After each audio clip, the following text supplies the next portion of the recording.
प्रिय छात्रों, कक्षा में आपका स्वागत है।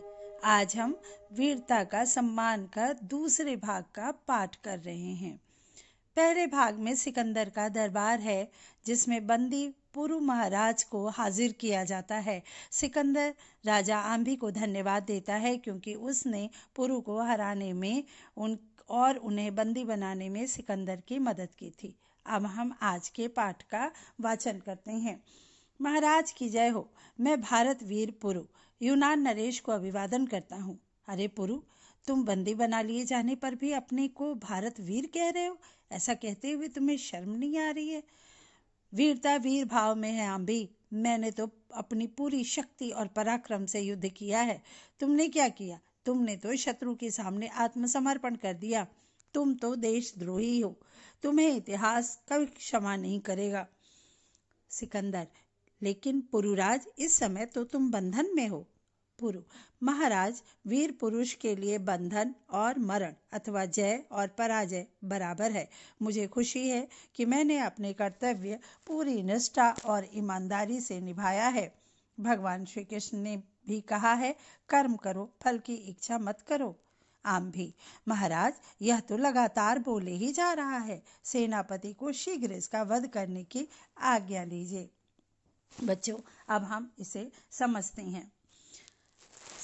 सेनापति के साथ बंदी महाराज पुरु को सिकंदर के दरबार में हाजिर किया जाता है। तब महाराज पुरु सिकंदर से कहते हैं कि हे यूनान नरेश, मैं भारत वीर पुरु आपको नमस्कार करता हूँ। तभी आम भी बोल उठा, अरे पुरु, तुम तो बंदी हो। तुम युद्ध हार गए हो, फिर भी अपने आप को भारत वीर कह रहे हो? क्योंकि तुम तो जंजीरों में जकड़े हुए हो। तुम भारत वीर नहीं हो सकते। तुम्हें तो शर्म आनी चाहिए। आम्भी की ये बात सुनकर पुरु को बहुत गुस्सा आता है।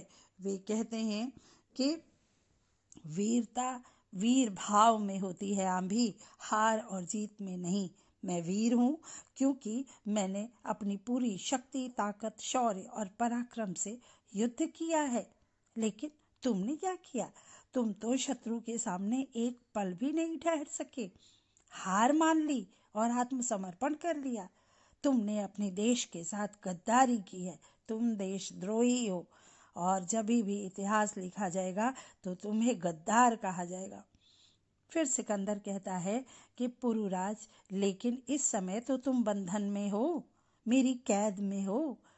तब पुरुराज कहते हैं कि महाराज, वीर पुरुष के लिए आज़ादी हो या बंधन, जीवन हो या मरण, जय हो या पराजय हो, सब बराबर है।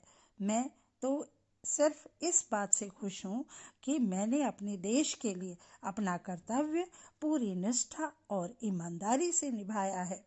भगवान कृष्ण ने भी गीता में कहा है कि कर्मण्येवाधिकारस्ते, अर्थात कर्म पर ही अधिकार है, फल पर नहीं।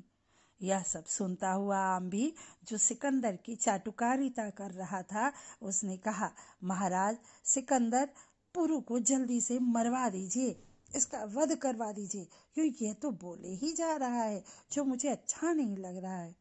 प्रिय छात्रों, अगली कक्षा में हम पढ़ेंगे कि पुरु ने आम्भी